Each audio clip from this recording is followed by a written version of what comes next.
Welcome to Community Liberation Podcast, a podcast about applying revolutionary theory to revolutionary practice. My name is Sylvia, and I'm an organizer from Community Liberation Programs, or CLP. CLP is a multinational, scientific socialist mass organization based in the San Francisco Bay Area.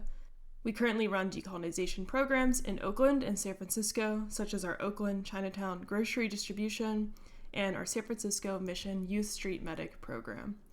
We also regularly hold public political education events and classes.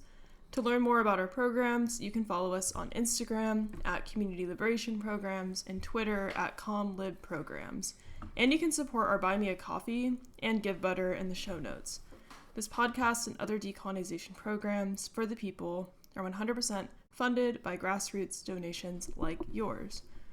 So today is a little bit of a special episode. We're going to go into how our podcast has developed over the past year. We started around May of last year, and we've put out 11 episodes, or I think we put out 12 because there was a 2-part series episode. So about one each month, and that's kind of our goal for the future. And I am also joined by Geraldo, who has been on the podcast many times, to kind of go over our year in review.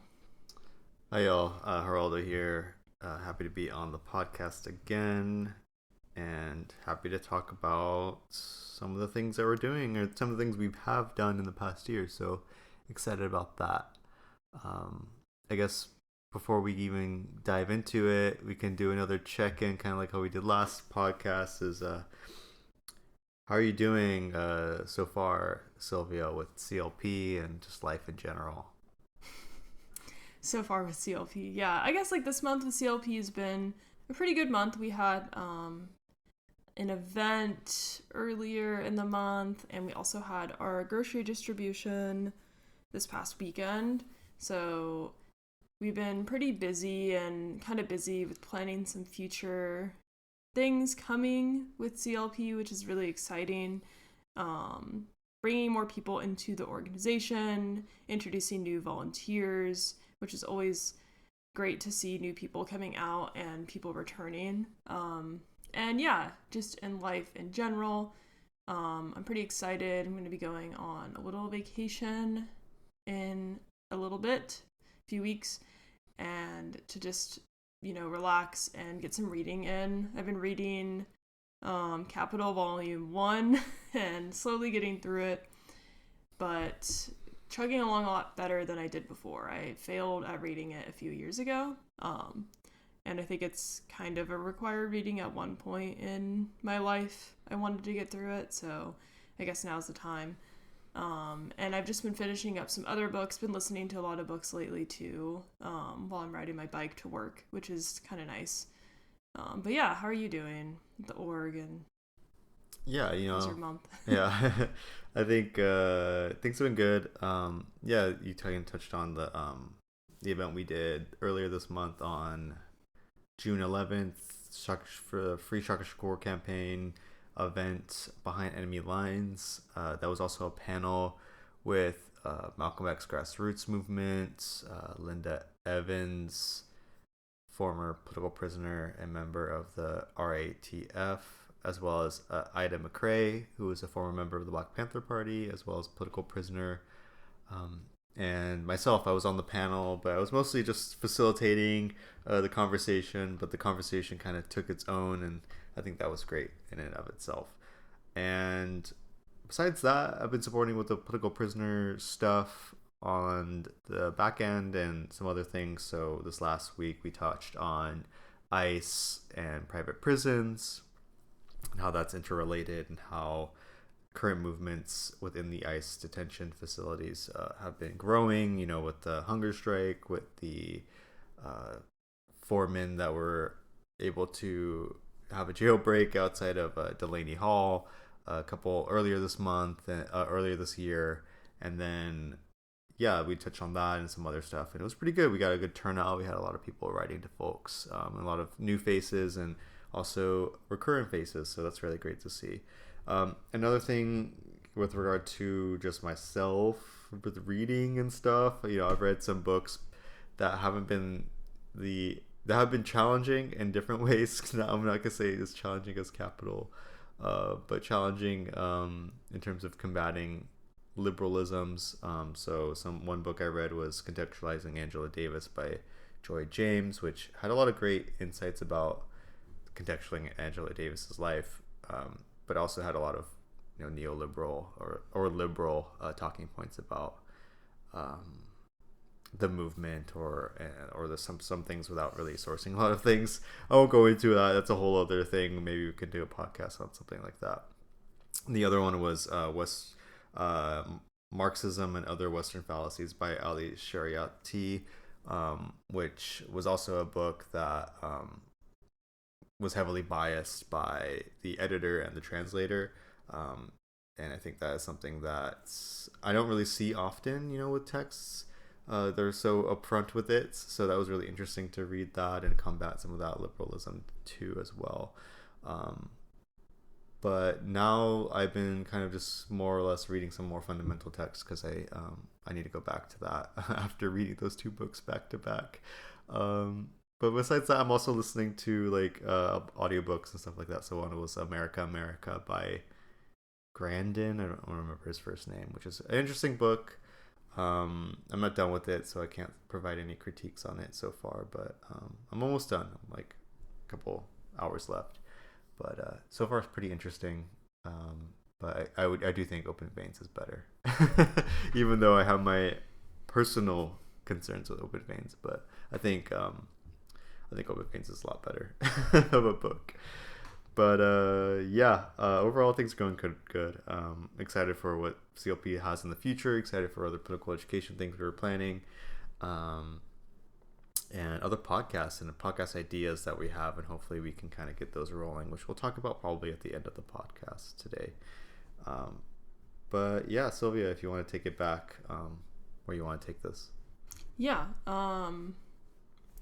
We started our podcast based off of a project that we did internally in CLP. And it was quite a big project to propose to the organization. But I think we've executed it pretty well. We've been going strong for around a year now.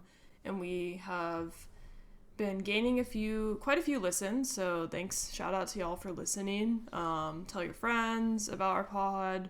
And then also listen to other podcasts. We really want this to be like an educational avenue for folks, and then also a place where folks can see what organizing is like, hear from people about their organizing experiences directly on the ground, like for us in the Bay Area, and hopefully, across the nation and potentially internationally someday. So yeah, we noticed that basically the reason why we developed the podcast is we noticed that there is a little bit of a gap between podcasts that are just mostly intellectual or talking about books or theory heavy, which we do talk on this podcast about current events, etc. But there aren't a lot of organizations that put podcasts out there and talk about their experiences. And that's something that we wanted. That was like our initial goal. Primary goal, and then we have the secondary, tertiary of talking about theory, news, etc. So, I mean, not to say there aren't any that do that. Obviously, Hella Black is one of our biggest inspirations as a podcast that an organization puts together, Delancey and Abbas. So, yeah, there's definitely other ones, but that was kind of the premonition of our podcast, and we started out on May 25th, 2025. That's when we released our first episode. After a few months of planning. Believe it or not, there were a few months of planning on that episode. I don't think I can actually listen to it now because, I mean, I'm sure everyone has that feeling of when you get better at something, you don't want to listen to like original thing. It's a good reflection and to see how much you've grown. But I do think this podcast, the first episode was a little lacking. We were pretty ambitious with having a guest on our first podcast, but I do think this is still informative, and I would still recommend it for people to listen to, especially because this isn't really in the news as much anymore. It was a big news topic, a lot of things going on. There's a ruling, Grants Pass ruling, that basically made being unhoused illegal throughout the whole entire United States. Any city can implement this ruling. So we talked with Ty from People's Programs, who was one of the leaders of People's Breakfast Oakland, their program that they run monthly, serving unhoused. That's where we first started volunteering with People's Programs, and we used to set up where they did this major sweep like a few months before this podcast was released. And we used to set up there on Sundays and hand food out. So they kind of had to alter their entire distribution process to being only driving crews around Oakland. And yeah, this is kind of like where we analyzed a lot of different articles. We had like news bits in there. We talked about different businesses like that were pretty reactionary towards unhoused people, like that one guy, the artist. Oh yeah, they still has his like that street blocked off. Even though I don't even know how that's legal. Yeah, there's a whole street. I think it's 23rd,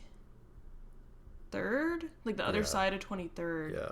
On the other side of Brush is blocked off completely. Yeah. So this is still a relevant listen because conditions haven't changed an entire year of recording this podcast. I would say the conditions probably have gotten worse, but like yeah, they have changed, but they haven't gotten better. I think they've changed in a more kind of insidious way because like now we have a quote unquote progressive mayor, Barbara Lee, with all her progressive city council members that are probably, I think they are doing, at least from my own like, I guess you could say subjective, my own eyes, my own eyes of observing it throughout the town, but also just like in like reading and seeing the local news and whatnot. Like she has kind of spearheaded a furthering of wiping out encampments. Like, okay, what happened to East 12th Street? Like, like that's one of my examples. Is like East 12th Street was wiped out swept by Barbara Lee, and that was probably one of the largest encampments, the longest running encampment for years, and now they completely destroyed it, and now it's like completely whitewashed with this giant mural by Waste Management saying "Stop illegal dumping," and now that's now the I guess the politically correct term, or like the liberal politically correct term for like sweeping unhoused people is "Stop illegal dumping." And a lot of the neo-colonial organizations and nonprofits and quote-unquote land trusts are also pushing this ideology of wiping out and destroying unhoused encampments because they are illegal dumping, which is like, I would think it's quite illegal to have people like suffering on the street with no adequate housing, water, food, anything, medical services. I think that's quite illegal, but obviously they're not considered human beings under the city of Oakland. But yeah, I mean, from a year ago, I think things have changed, and I think things have gotten worse and have gone unreported. Yeah, it's definitely not as much in the news. As things go with like liberal media, there's hot topics, and once that topic has been around for a month, they're just going to move on to the next thing. So yeah, it's probably pretty common for people to not hear about this and not see it, especially if you're not organizing and like talking to folks.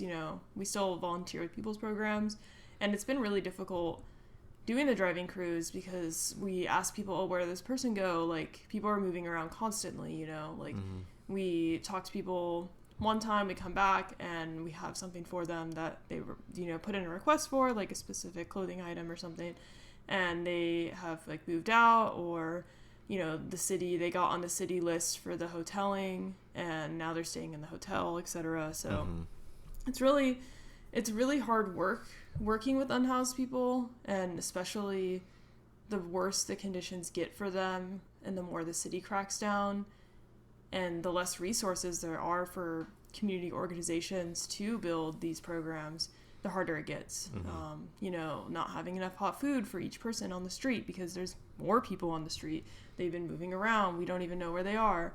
Kind of altering on the fly every single distro, really. So, I mean, I'm not speaking for People's Programs because I'm not an organizer with them, but it's just something that has been a struggle probably for years for them, and it's like, gotten worse since this ruling. And also I think just like the time period of the farther and farther away we get from 2020, like the less resources there are for organizations, because there was spontaneous like, you know, movementism during the Black Lives Matter movement, and then we also had like another upsurge of that when you know, Gaza and Palestine, the war in Gaza started, as in continuing, and it never really started October 7th. Obviously, we know these things, but, you know, just when things become more mainstream, I think it can be slightly easier to get more volunteers, right?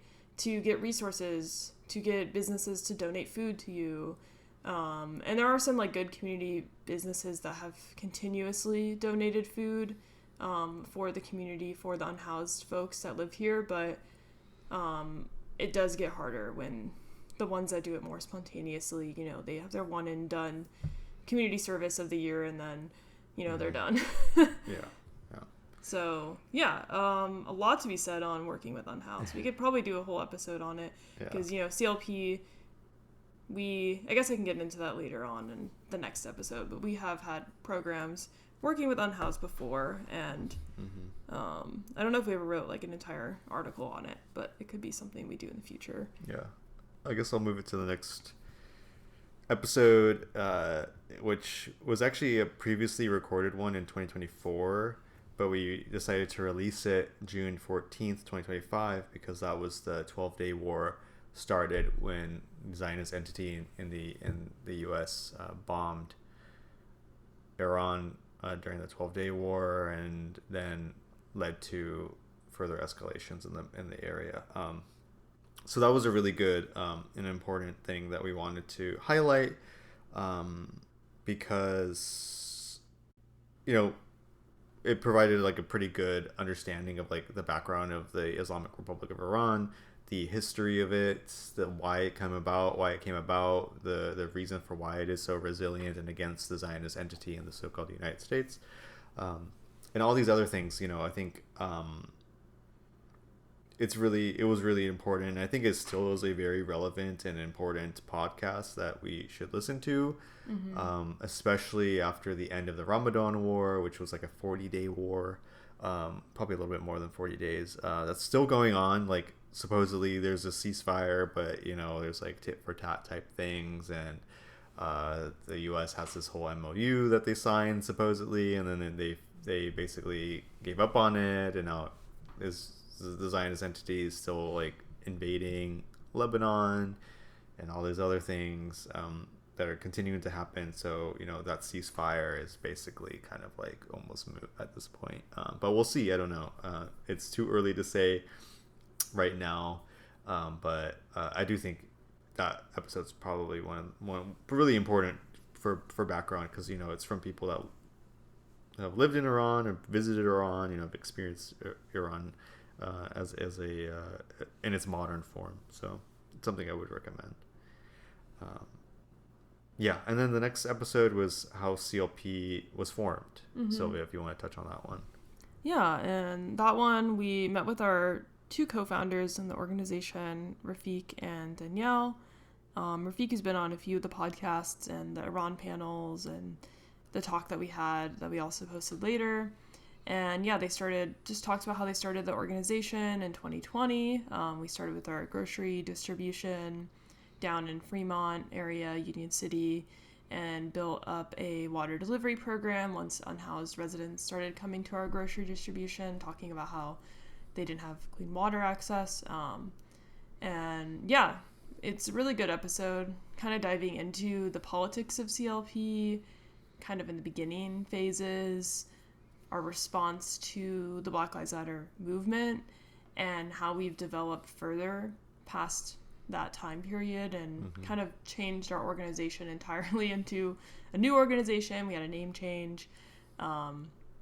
We organize in a different place than we used to, too, and how our politics have definitely developed a lot further and work towards more, revolutionary nationalist politics, and towards like building the Republic of New Africa. You know, there's a lot of things that CLP has studied and developed as an organization compared to the beginning where we were, I guess we weren't like totally Western Marxist or something, like quote unquote, but we were a lot more like Marxism heavy. Like we studied these like, you know, Marx, Engels, Lenin, Stalin, Mao to some extent. But we started developing more like decolonial theory and modern political economy theory into our organization, and understanding like our class analysis on a deeper level than just a very like dogmatic Marxist view of class in the US, so-called US, and really developing that further to more like third worldism kind of ideology, in a way that, you know, the proletariat exists in the third world, and the US, you know, we have a problem with the labor aristocracy class, essentially, and having a deeper anti-imperialist theory too. I guess that's a better way to put it, is, you know, really honing in our anti-imperialism and like understanding what that means and studying theory. So like our organization, yeah, we've definitely ideologically had a big trajectory from the beginning until now.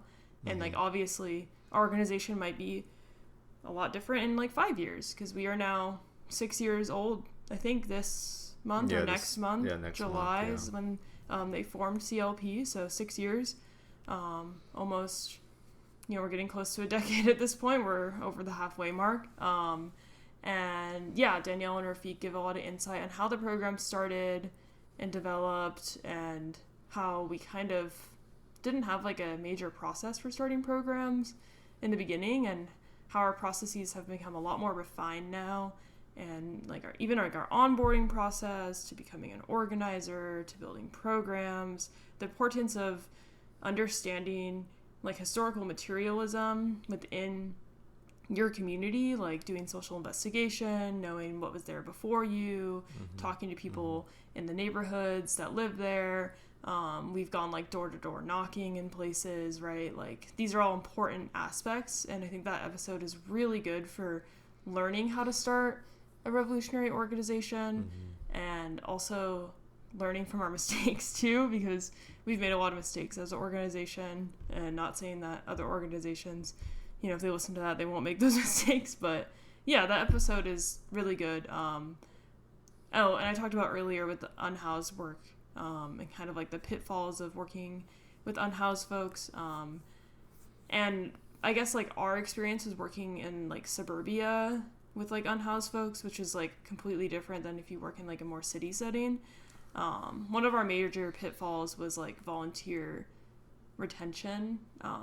We were running with 4 people every single week, basically, like hauling 50-pound water jugs, like 20 of them, from the encampment to the store and back to the encampment. So yeah, that's something you definitely have to consider while you're organizing, and like I think can be a pitfall of specific programs if people don't feel very connected to them, because, you know, your program is, you know, you're serving the people, but the people also include the volunteers, and they're an aspect to how you build your program and making them want to come back, because you, like, organizations can't build programs alone. Like, there has to be a decent amount of people helping out, and also getting new ideas from people who aren't necessarily doing all the planning and executing.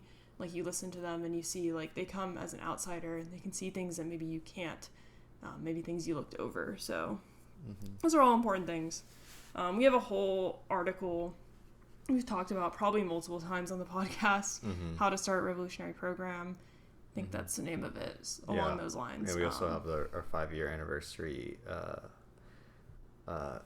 Medium article, that I think probably goes a little bit deeper into the political education aspect of CLP, and like where we came from and how we developed in terms of political education. You know, we started, just to give cursory, is, you know, we started very small and, you know, very popcorn reading style and that kind of stuff with rudimentary classes, and then we developed into what we are today with more robust reading groups, more robust political education embedded throughout our programs, not just like our political education, I guess, committee, but also through like Chinatown, Youth Medic, political education, obviously, and political prisoner letter writing night, and other avenues, obviously. And that's one of the aspects of like volunteers, is like we also want them to be able to go to multiple things within CLP,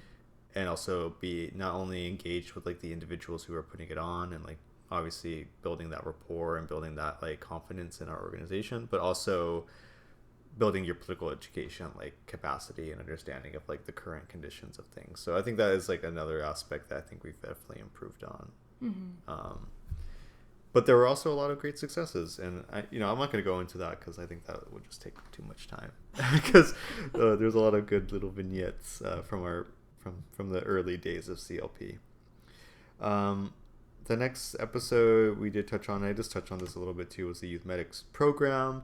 This was a pretty brief episode compared to our other episodes, and it was with Nettle, who is one of our primary organizers of the Youth Medic Street program, which is going on right now currently. And yeah, she just goes over some of the history of it, the importance of it, and some other key information regarding why it came about. And I think that some of the things that, it started because of the Hill bomb back in 2023, I think. Yeah. The brutalization of the youth in 2023 at the Dolores Hill bomb in San Francisco.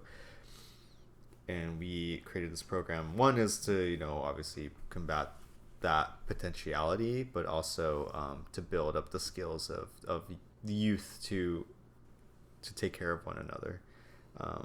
But now, I think conditions change. I think Daniel Leary's techno-fascist or whatever you want to call it, San Francisco with his dumb TikTok ads or whatever, his wannabe influencers stuff. I think his whole ideology and kind of like liberal fascistic San Francisco has also been detrimental, I think, in some ways, of like taking some of the culture out of like the skate community, specifically targeting it, and ensuring that that kind of culture dies in a more like systematic way.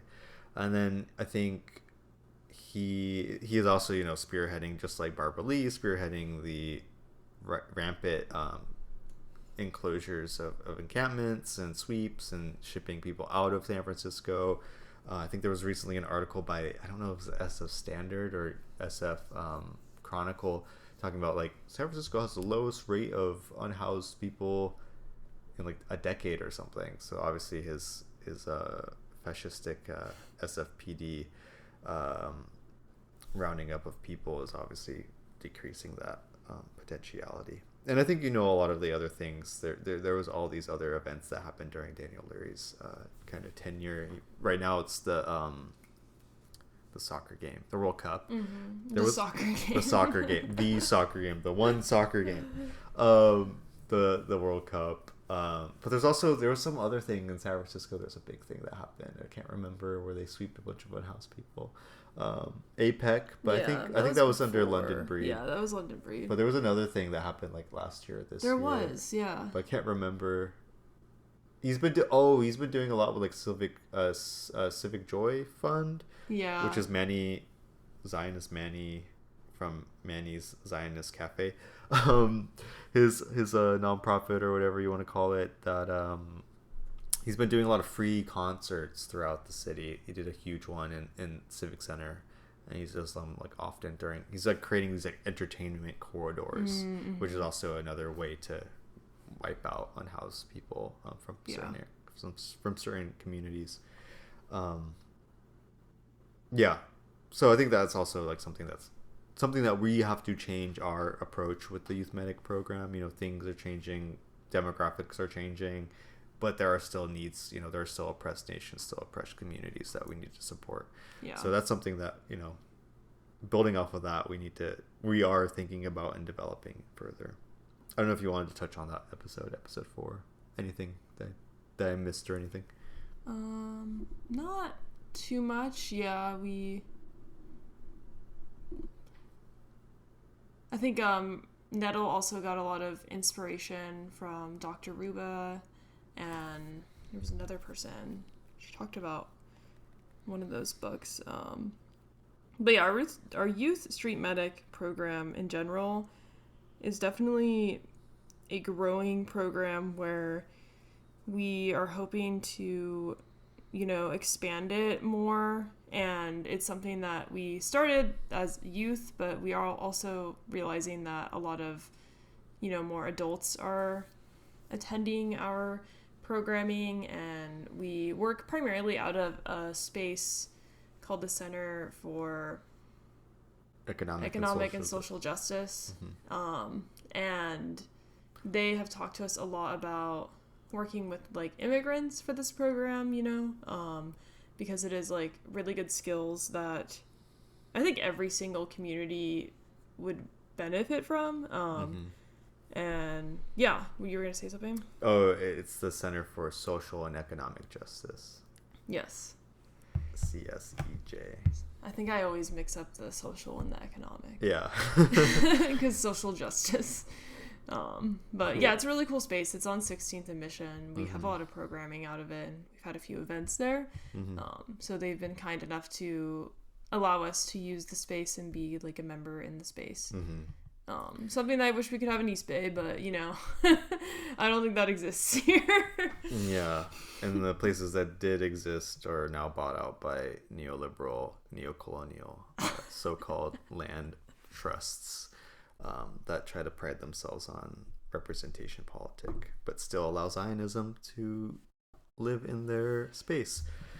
But that's besides the point. We can move it on to the next one, which I think you could talk about the next two mostly, since you were on them. This next two was not really my idea, but it was another organizer's idea during our Rich of the Earth podcast, or Rich of the Earth reading group, is that they wanted us to do more like background on the book. So we did do a 2-part series on the first chapter concerning violence and just the background on Richard of the Earth by Frantz Fanon, just to give like the history of Frantz Fanon and how we came to the book and all those things that kind of led to the development of the theory that was developed in Richard of the Earth, as well as to touch on the contemporary theory that was developed by James Yaki Sales, which I think brings forth a more comprehensive politic for the so-called United States. And what we really wanted to do with this was to do every single chapter. That was pretty ambitious, obviously. We were not able to do that. Not to say that we won't do it at some point, but it was pretty ambitious for us to try to do that. Because once we got into the reading group more and more, and we were developing the materials for it, we just got more caught on that, and we couldn't really sit down to actually have conversations about the next 2-3 chapters of Richard of the Earth. But I think the first 2 parts were probably one of the more useful, give you a good solid foundation of reading the Richard of the Earth, and they're about an hour 20 minutes each. So I'd really recommend that if you're reading the Richard of the Earth, just to get a kind of background information. But that's pretty much it. The other thing was we started our Combat Liberalism series, which is kind of our series so far that's been kind of combating current discourse or current events that organizations or individuals are spouting on social media or just in our conversations with people that we wanted to combat. So I guess I will summarize them, and then we can talk a little bit more about them. So we've had 3 episodes of Combat Liberalism. Yep. The first one was on liberalism today, electoralism, and political prisoners, and some of the work with political prisoners in regards to liberalism. The other one was Iran, Venezuela, and ICE, and that one was right after the illegal kidnapping of Nicolas Maduro And in right Celia before the Flores. Ramadan War. And basically. right before the Ramadan War too, yeah, because right when we released that, I think a month later the Ramadan War happened. And then the other one was a Quds Day Forum, which was during the Ramadan War, which was the last Friday of Ramadan. So that one also touched on that war as well. So yeah, I think we touch on a lot of very important things regarding combat liberalism. There's obviously more we want to touch on. Lately, we just haven't really seen too much that was kind of we want to touch on in terms of combat liberalism. Right now, there's just been a lot of discussions about a lot of BS. Like I'm like I we don't wanted know. to talk about a movie. Probably I'm not going to mention the movie right now. Oh yeah, I was going to mention that too. Are you going to say the movie? Yeah, I was gonna... We haven't seen the movie yet. Yeah, though, so. we haven't seen the movie. But it was I Love Boosters and the discourse around that, which I do have criticisms of the production of the movie and all that kind of stuff, but right. I haven't seen it, so I'm not going to provide those criticisms without actually engaging. We can't call it combat liberalism if we haven't done an investigation. No investigation, no right to speak. Yeah, so I'm not going to talk about that. But there's been a lot of discourse around the movie too, which I think would have been interesting to talk about. Yeah, we just didn't want to pay. Yeah, I don't want to spend that money to movie theaters. We'll wait till we can find it on streaming or something. I don't know. Or illegally or something. Yeah. Boots Rally, do not come into our comments saying that we need to spend money at your movie theater. Thank you. The other things we wanted to touch on, there's been discourse around like Venezuela, was the revolution betrayed, that kind of stuff. Same with Cuba, that's been an ongoing one. Yeah. And then there's some other things, there's some obviously things that I'm not going to touch on that have happened with other organizations and controversies. I just don't think that's really worthy of our time to really engage. I think that's something that other people are already engaged in. And then there's other things, I think, with regards to liberalism has been the governor race with California governor race and like the illegitimacy of voting and the supposed progressive wing of the Democratic Party known as the Democratic Socialists, Zionists of America, voting or advocating for Tom Steyer, who lost. A lot of people advocating for him. He's a billionaire, so it's like thought they didn't like the billionaire agenda or whatever. That billionaire agenda is okay, I guess. Because he's like green.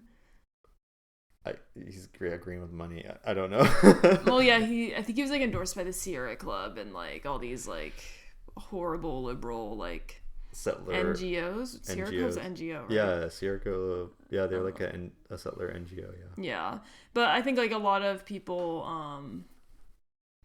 I've seen at least like people who are more like environmentally focused have like liked him because like Javier Becerra was endorsed by like Chevron and all these like big oil companies, so like they're like, oh well, Tom Steyer, like he cares about the environment and he has like a history of it in the past or whatever. I didn't look fully into him because I'm like, I don't care. This man is a billionaire. There was absolutely no good running candidates. Like it was kind of such a shit show watching the governor race and like just hearing people talk about the different candidates and seeing the endorsements of like unions and like who they chose to endorse. It just really felt like they wanted to endorse people that like based on like single issues, which is like kind of funny. And then the one guy that had all the assault allegations that like dropped out. Oh yeah, everyone remembers his name. I forgot his name. But I think like SEIU endorsed him, and then they had to I think CTA fall back. Yeah. Oh no, CTA endorsed Tom Steyer. Yeah. Oh, I forgot that guy's name. That's the California Teachers Association. Then yeah, like Katie Porter and all that kind of jazz. Yeah, I think the whole election cycle was really interesting to engage in, but I didn't think it was very, we didn't none of us were really pulled one way or the other to comment on it because our organization does not endorse or does not even think that voting in this country is legitimate and that people should be boycotting the election, just in general, because it is Eric Shawwell. Yeah, that was his name. Yeah. Sorry.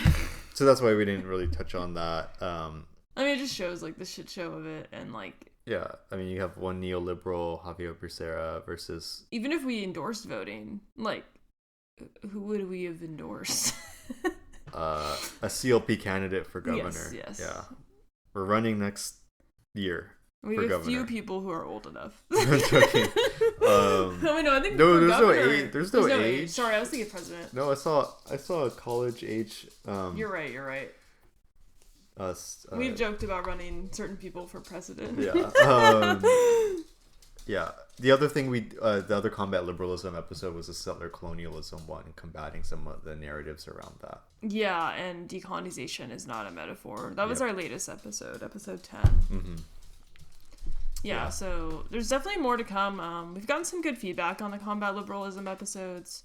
We want to make them pretty often, and we also want to make it so our podcast isn't so like formulaic, and try to make it a little bit more conversational and like talk about different topics like in layman's terms too. So yeah, those episodes have been great. Episode 9, our second to last one we talked about music.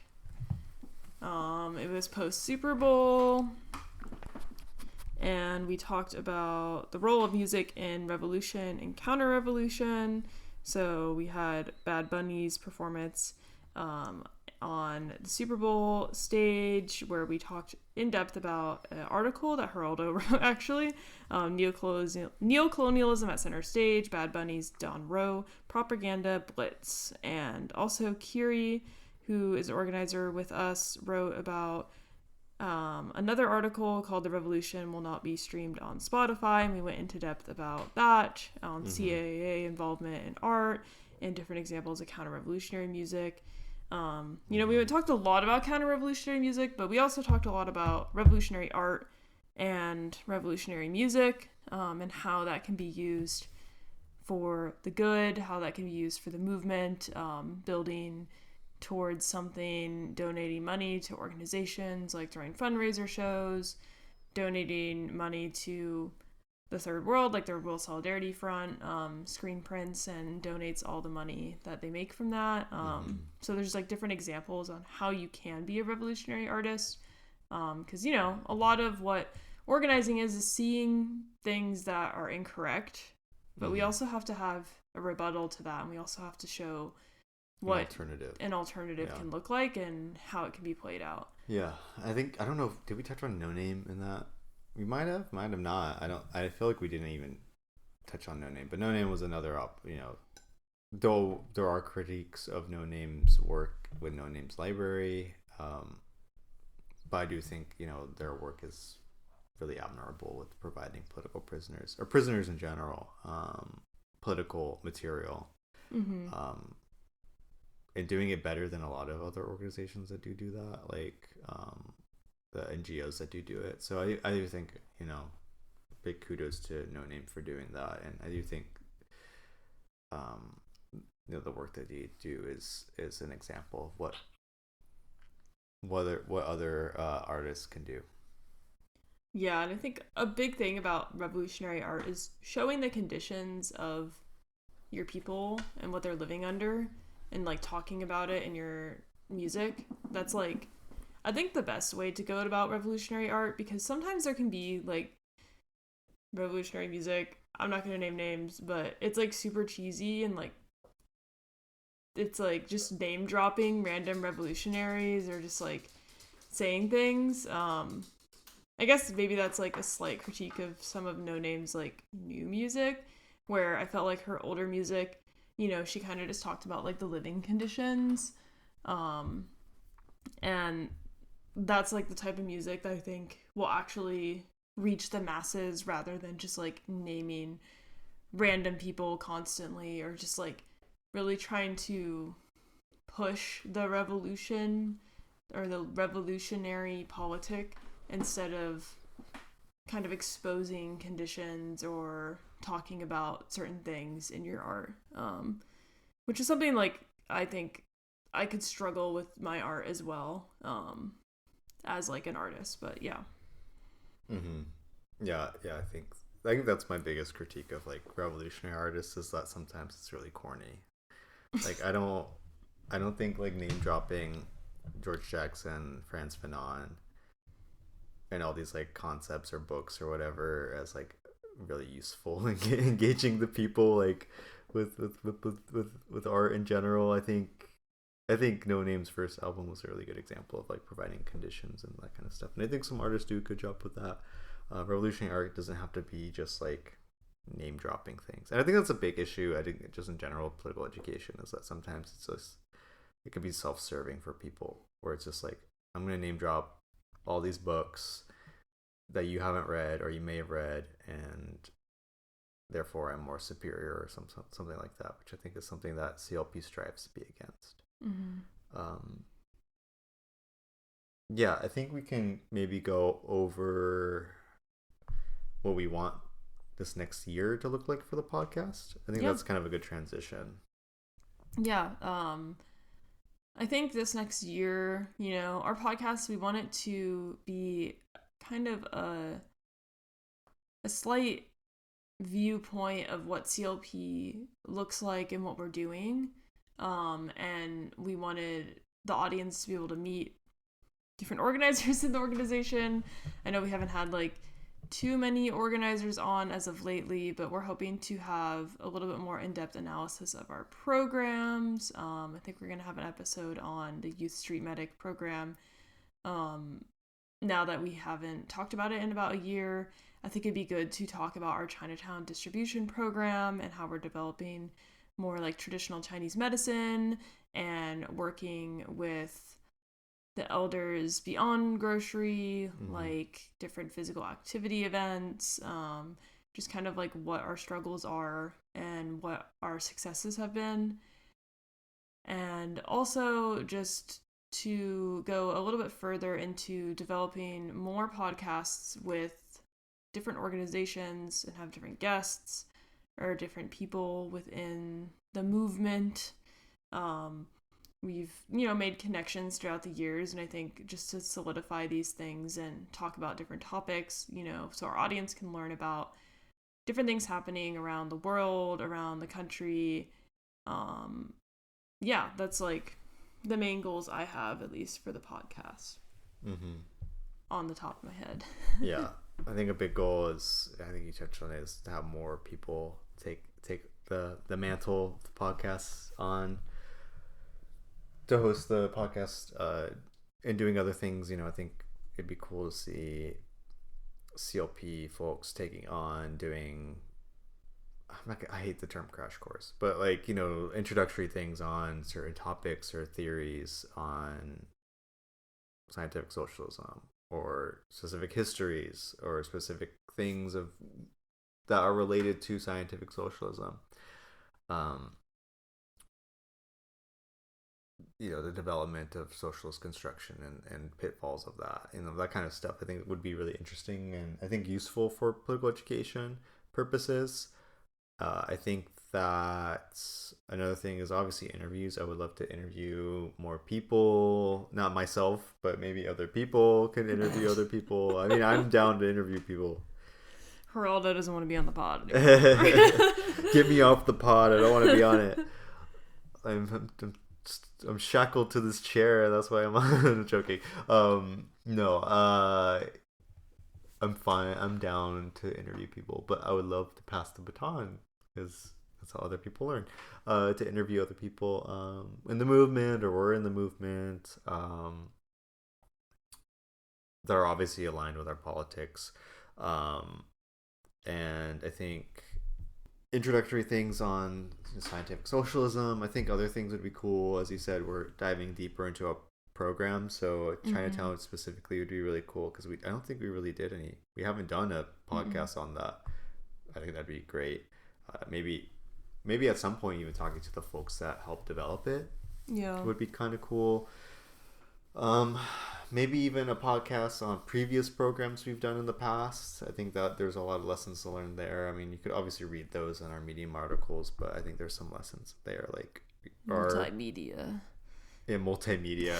One of the good ones was, I guess I can't say it's a good one, but one that was useful lessons were learned was the our emergency shelter that we organized, Yeah. our experiences with that, and pitfalls with that quite a bit. Our experiences with our little lesser known discussed program, which was our People's Park distribution.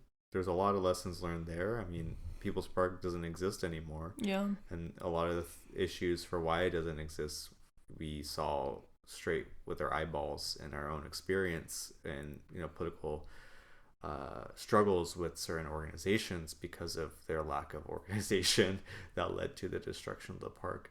And there's some other things I think that would be cool to touch on regarding combat liberalism. There's so many things we could touch on: liberal Zionism, normalization of the Zionist entity within organizations, electoralism. Maybe go even deeper into that as a quote unquote tactic, or what they call revolutionary tactic. They say,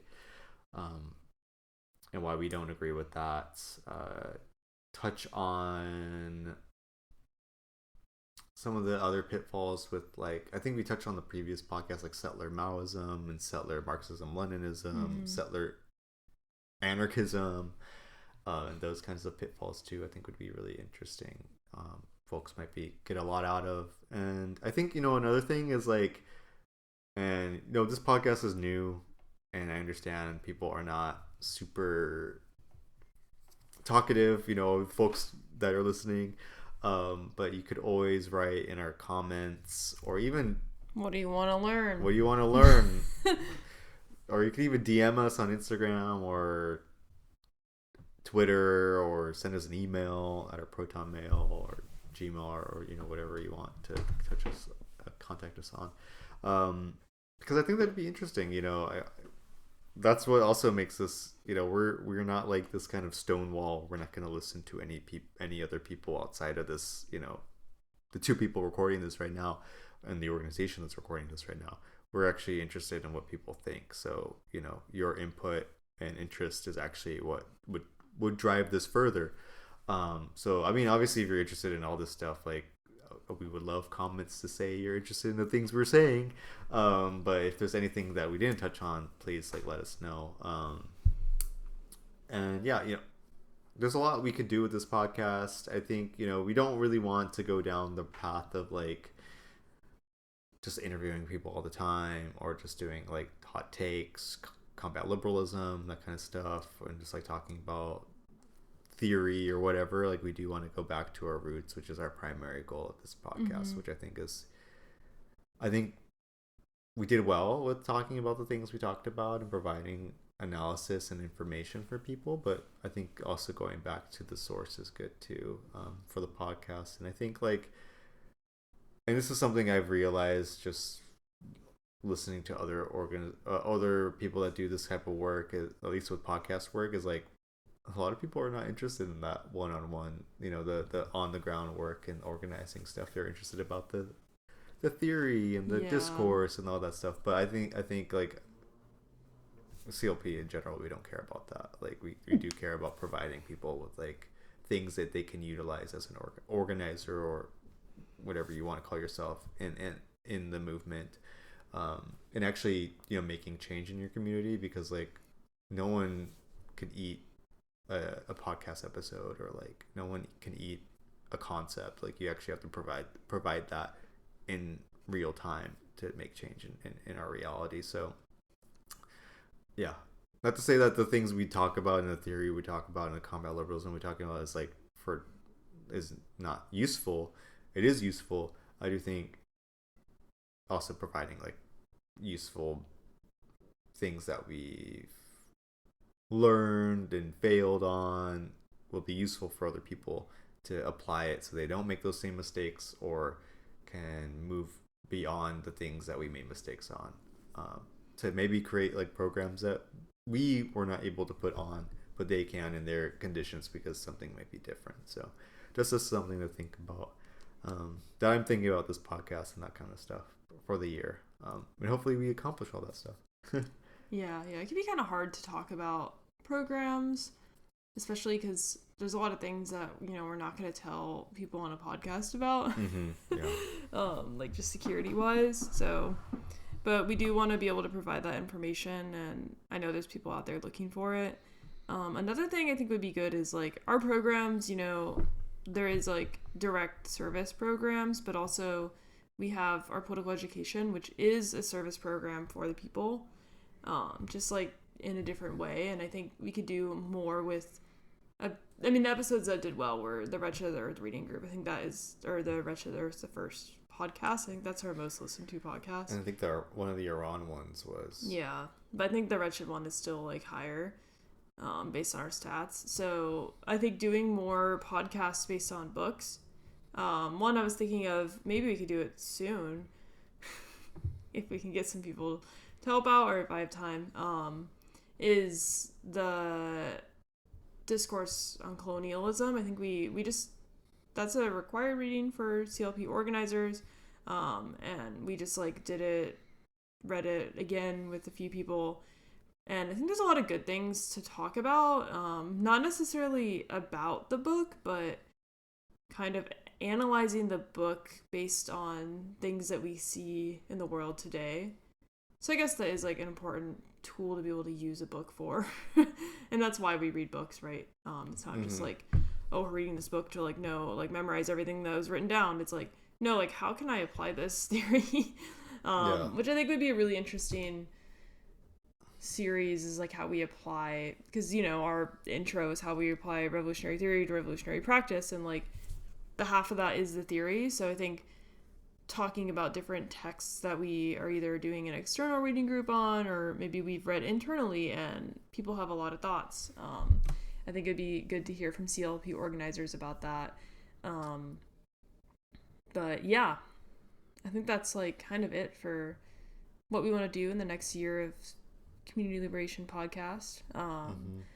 As far as our organization, in our next year, we're hoping to open our headquarters. We've been talking about this for a year now. We've had to get Butter up, or a little over a year now, to try to open we are going to open a headquarters. We will follow through with our Give Butter promise, and we've raised a little over $19,000 so far. So we're hoping to move in sometime this year into a space, hopefully in Oakland, maybe in Berkeley, that we can organize out of. We can host a bunch more in-person things for people to come out to, casual things to get to know our organization.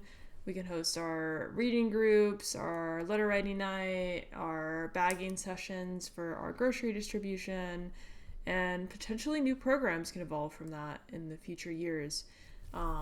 This is going to be a really big change in CLP. I think this will be our next major change in the organization for the better.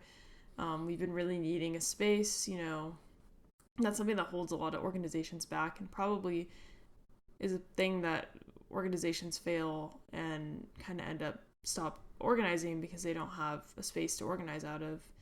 We're hoping to open, and people can meet us there and see us in person more, and we'll have more events and casual nights, teach-ins on different topics, different skills, etc. Yeah, I think you touched on it. I don't really have anything else to add. I think we could maybe just start wrapping up. One thing we did want to plug before we ended was we actually did, because folks probably noticed that we didn't have a podcast episode in May. Yeah. But we actually did, but it wasn't on our podcast. So I'll pass it to Sylvia to touch a little bit on that podcast. I forgot. Thank you for reminding me. Yeah. We recorded it on like May 1st, so Yeah, I was on the Death Panel podcast. It's a podcast about politics, culture, and public policy from the left.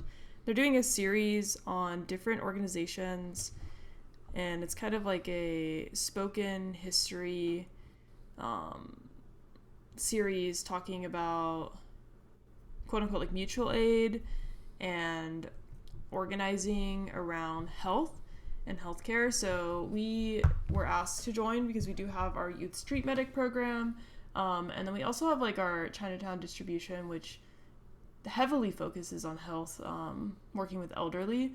So myself, Raju, and Marguerite were asked to join. And yeah, we had like a really long, in-depth conversation. It was longer than it was supposed to be actually with the host. It was really great. To just talk about our experiences organizing, pitfalls, successes, what we want to see in the future. There was a question on like, oh, if you could do anything, what would you do? Which is like, I didn't prepare for that question necessarily. So I was just like saying all this stuff like rapid fire. Like I have a lot of ideas of what our organization could be with no limitations. And obviously revolution would be the thing. We wouldn't be living in this capitalist society if like we had the choice, right? And we could do anything possible. So it was very interesting to hear, from our organizers. And also they have like a whole series of different organizations throughout the US, and you can listen to it. Death Panel will link it. I think only the teaser's out right now, but the whole episode will be out shortly. But if you are subscribed to their Patreon, you can listen to the whole episode now. And yeah, they're going to have a new one out, I think, every week or so until they're done with the series. So a lot of different organizations they interviewed. Excited to hear from them as well. So yeah, that was our May podcast. Great. Yeah, I think that's something we wanted to plug because folks are probably, or maybe not thinking about this, but there was nothing going on in May in terms of podcasting for CLP, but there were just they weren't on our platform, which is okay. But you can always catch that when it comes out for everyone, hopefully in the next couple months, and probably if it does come out, we'll probably plug it again during one of our podcasts, saying, "Oh, our full episode of our podcast is on Death Panel." So we'll probably plug that once that comes out in another podcast.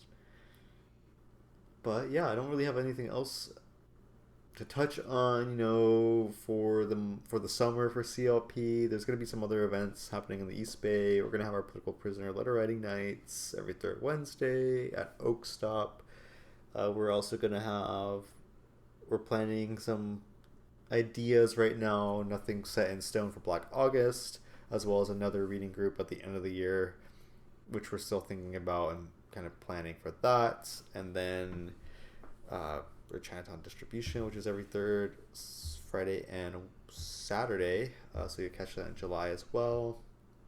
And some other things, some things might come up that we never really planned for or kind of come up impromptu. So you'll see that more. You can always catch us on social media, on Instagram, on Twitter, as well as you can also subscribe to our newsletter. That's probably one of the best ways to get to see what's going on with CLP, at least what we're doing the previous month, but then what we have planned for the next month. So you can catch us on Substack, Community Liberation Programs. You could follow us or subscribe to us, and you'll receive our monthly newsletter for free. We're not paying. You don't have to pay for us. But there's some other ways, you can kind of get plugged in if you don't have social media or whatnot. So you can also check out our website. But I know, Sylvia, you probably want to wrap up with our official ending jingle, unless I missed anything. Oh, you said it. We don't need the jingle. But the big update is we actually have incentives for our Buy Me a Coffee now. So if you pay at least $10 a month or more if you're generous, you will get a free poster designed by a CLP organizer, 11.5 by 17, mailed to your door. And this will be sent out quarterly, so we'll send one out for June, at the end of June, and then in October? September, and then December, and then January, it'll be quarterly, and then every 3 March. months. Yes. So I was trying to think of the math. That's okay. I'll read the description. There you go. Thank you. So we are announcing our new propaganda poster series called Culture Arising from Struggle and Agitation, CASA. Poster series seeks to agitate against the current cultural hegemony that normalizes imperialism and settler colonialism, and to root art making back to material organizing. Funds from the series will be used to sustain a physical CLP headquarters in the Bay Area and advance our decolonization programs. You can subscribe at buymeacoffee/CLP_. Currently, we will not be shipping internationally because that's quite a lot of money, and we don't want to burn the money that the little bit of money that we're going to be receiving. Yeah. So we are not doing international shipping so far, but if we get enough people in the future and we develop a decent amount of capital, then we can probably look at that in the future. But yeah, you can always support us there. That's $10 a month, and you'll get 4 posters a year. And we have quite a bit. Looking at some of the posters were pretty nice. Y'all won't see them yet, but they're looking pretty good. It'd be a good birthday gift, Christmas gift that you don't even have to think about. You just get it, and then you're like, oh, I have this thing, and now I can give it to someone else. Housewarming. You can give it to your grandma. You can give it to your niece, your newborn niece. And you can put it up in your own room. You put it up in your office. Yeah. Some people like to have a ton of posters. Yeah. But I could see it definitely as a good place to spread the word about CLP too. It's not just in your home, it's in your friend's home, it's in your family's home, etc. Yeah. And that's pretty much it. We can always look at our merch as well on our website, communityliberationprograms.com. So far, we are still raising money for a CLP Center. We're less than $900 away from the amount that we need. So if you have $900, you could always donate that to our Give Butter. But if you don't, you could always plug it, and any little bit helps. But if you have $400, you can buy my George Jackson crochet tapestry. Okay, and that will go to the Give Butter. So now at the end of every podcast, we're just going to be selling things like 100% donated to CLP. No, we're not intending to make this podcast a infomercial. But a lot of this funding is very important. It goes directly to our organization. It funds our U-Hauls. It funds the food that we're able to get. If we are not able to get certain food, we're able to fund medic bags for 10 youth street medics. Is able to fund the development of our artwork, the development of our work as in terms of political education. It helps provide resources for communities. It helps provide support for even getting this podcast material out to you. All the work that y'all provide for us, we put it directly back into the organization, and we don't pocket any of the money. We don't care about making money as individuals. We only care about supporting the people and the masses that we support. So any little bit helps, and it goes directly back to programs, goes directly back to getting venues, getting spaces for talks, and getting spaces for movies, getting spaces for reading groups. All this goes back and regenerates the funds to go back to our programs as well, which any little bit helps. That money supports more than 250 elders in SF Chinatown, and also supports many more youth street medics, and I don't know how many more they support. So that is a compounding variable. Mm-hmm. So that's something you can always tap in with, and something that we always appreciate. So, but with that, I think we're going to end the podcast. We won't end with our typical CLP spiel, and we will play the jingle now. Thank you everyone for coming out.